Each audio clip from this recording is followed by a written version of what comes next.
ਬਹੁਤ ਸਾਲ ਪੁਰਾਣੀ ਗੱਲ ਹੈ। ਇੱਕ ਵੱਡੇ ਜੰਗਲ ਦੇ ਕਿਨਾਰੇ ਪਾਲਮਪੁਰ ਨਾਂ ਦਾ ਇੱਕ ਪਿੰਡ ਵਸਿਆ ਹੋਇਆ ਸੀ। ਪਿੰਡ ਦੇ ਚਾਰੇ ਪਾਸੇ ਖੁਸ਼ਹਾਲੀ ਸੀ ਅਤੇ ਪਿੰਡ ਦੇ ਲੋਕ ਆਰਾਮ ਦੀ ਜ਼ਿੰਦਗੀ ਜੀ ਰਹੇ ਸਨ। ਪਿੰਡ ਵਿੱਚ ਇੱਕ ਮੰਦਿਰ ਸੀ ਜਿੱਥੇ ਪਿੰਡ ਦੇ ਲੋਕ ਪੂਜਾ ਪਾਠ ਕਰਦੇ ਸਨ। ਮੰਦਿਰ ਦੇ ਗੇਟ 'ਤੇ ਇੱਕ ਘੰਟੀ ਲੱਗੀ ਹੋਈ ਸੀ ਜਿਸ ਨੂੰ ਵਜਾ ਕੇ ਭਗਤ ਅੰਦਰ ਪ੍ਰਵੇਸ਼ ਕਰਦੇ ਸਨ। ਇੱਕ ਰਾਤ ਇੱਕ ਚੋਰ ਪਿੰਡ ਵਿੱਚ ਚੋਰੀ ਕਰਨ ਲਈ ਆਇਆ। ਚੋਰ ਨੂੰ ਪਿੰਡ ਵਿੱਚ ਕੁਝ ਨਾ ਮਿਲਿਆ। ਜਦੋਂ ਚੋਰ ਪਿੰਡ ਵਿੱਚੋਂ ਨਿਕਲ ਰਿਹਾ ਸੀ ਤਾਂ ਉਸ ਦੀ ਨਜ਼ਰ ਮੰਦਿਰ ਦੀ ਚਮਕਦੀ ਘੰਟੀ ਉੱਤੇ ਪਈ। ਚੋਰ ਨੇ ਬਿਨਾਂ ਵਕਤ ਗਵਾਏ ਉਸ ਘੰਟੀ ਨੂੰ ਚੋਰੀ ਕੀਤਾ ਅਤੇ ਜੰਗਲ ਵੱਲ ਭੱਜ ਗਿਆ।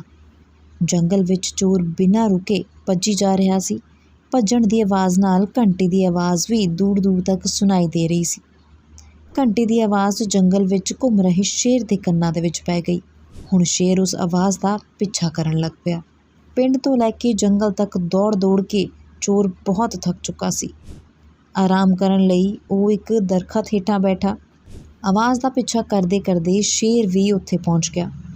ਬਸ ਫੇਰ ਕੀ ਸੀ, ਚੋਰ ਨੂੰ ਦੇਖਦੇ ਹੀ ਸ਼ੇਰ ਉਸ ਉੱਪਰ ਟੁੱਟ ਕੇ ਪੈ ਗਿਆ। ਚੋਰ ਨੂੰ ਤਾਂ ਸ਼ੇਰ ਨੇ ਖਾ ਲਿਆ ਪਰ ਘੰਟੀ ਉੱਥੇ ਹੀ ਡਿੱਗੀ ਰਹਿ ਗਈ। ਅਗਲੇ ਦਿਨ ਬਾਂਦਰਾਂ ਦਾ ਇੱਕ ਝੁੰਡ ਉਸੇ ਜਗ੍ਹਾ ਦੇ ਕੋਲੋਂ ਦੀ ਲੰਘ ਰਿਹਾ ਸੀ ਤਾਂ ਇੱਕ ਬਾਂਦਰ ਦੀ ਨਜ਼ਰ ਉਸ ਘੰਟੀ ਉੱਤੇ ਪਈ। ਉਸ ਬਾਂਦਰ ਨੇ ਘੰਟੀ ਨੂੰ ਉਠਾ ਲਿਆ। ਉਸ ਨੂੰ ਘੰਟੀ ਦੀ ਮਿੱਠੀ ਆਵਾਜ਼ ਬੜੀ ਹੀ ਦਿਲਚਸਪ ਲੱਗੀ। ਬਾਂਦਰ ਉਸ ਘੰਟੀ ਨੂੰ ਆਪਣੇ ਨਾਲ ਲੈ ਗਿਆ। ਝੁੰਡ ਦੇ ਸਾਰੇ ਬਾਂਦਰ ਉਸ ਘੰਟੀ ਨਾਲ ਖੇਡਣ ਲੱਗ ਪਏ।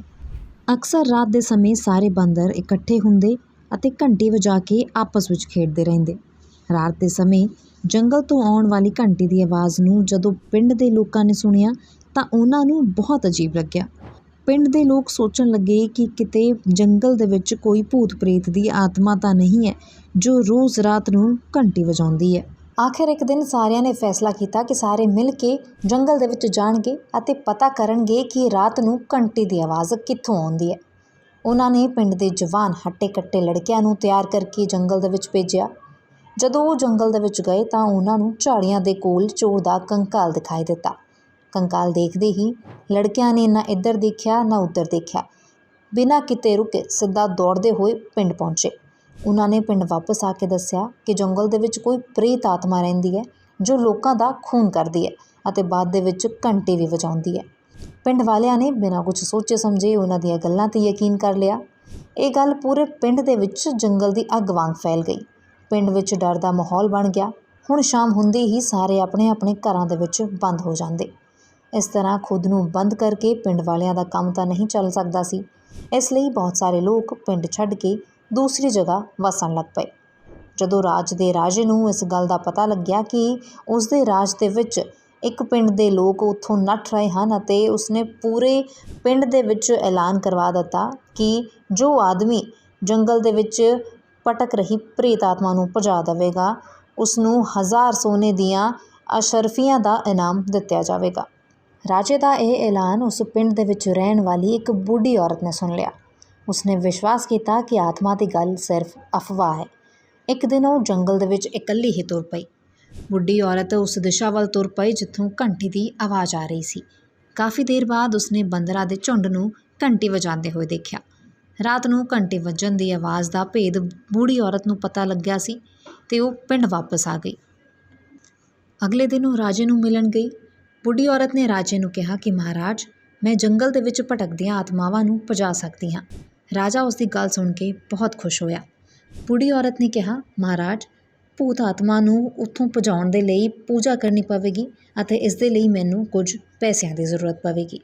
ਰਾਜੇ ਨੇ ਬੁੱਢੀ ਔਰਤ ਦੇ ਲਈ ਪੈਸਿਆਂ ਦਾ ਇੰਤਜ਼ਾਮ ਕੀਤਾ ਜਿਸ ਨਾਲ ਉਸਨੇ ਕੁਝ ਮੂੰਗਫਲੀਆਂ, ਛੋਲੇ ਅਤੇ ਫਲ ਖਰੀਦੇ। ਪਿੰਡ ਦੇ ਮੰਦਿਰ ਵਿੱਚ ਉਸਨੇ ਪੂਜਾ ਦਾ ਪ੍ਰਬੰਧ ਕੀਤਾ। ਮੰਦਿਰ ਦੇ ਬਾਹਰ ਇੱਕ ਚੱਕਰ ਬਣਾਇਆ ਜਿਸ ਵਿੱਚ ਉਸਨੇ ਸਾਰਾ ਸਮਾਨ ਰੱਖ ਕੇ ਪਰਮਾਤਮਾ ਅੱਗੇ ਅਰਦਾਸ ਕੀਤੀ। ਕੁਝ ਦੇਰ ਅਜਿਹਾ ਕਰਨ ਤੋਂ ਬਾਅਦ ਉਸਨੇ ਖਾਣ ਦਾ ਸਾਰਾ ਸਮਾਨ ਚੁੱਕ ਲਿਆ ਅਤੇ ਜੰਗਲ ਵੱਲ ਚਲੀ ਗਈ। ਜੰਗਲ ਵਿੱਚ ਪਹੁੰਚ ਕੇ ਉਸਨੇ ਖਾਣ ਦਾ ਸਾਰਾ ਸਮਾਨ ਇੱਕ ਦਰਖਤ ਹੇਠਾਂ ਰੱਖ ਦਿੱਤਾ ਅਤੇ ਲੁੱਕ ਕੇ ਬਾਂਦਰਾਂ ਦਾ ਇੰਤਜ਼ਾਰ ਕਰਨ ਲੱਗੀ। ਕੁਝ ਦੇਰ ਬਾਅਦ ਬਾਂਦਰਾਂ ਦਾ ਝੁੰਡ ਉੱਥੇ ਆਇਆ।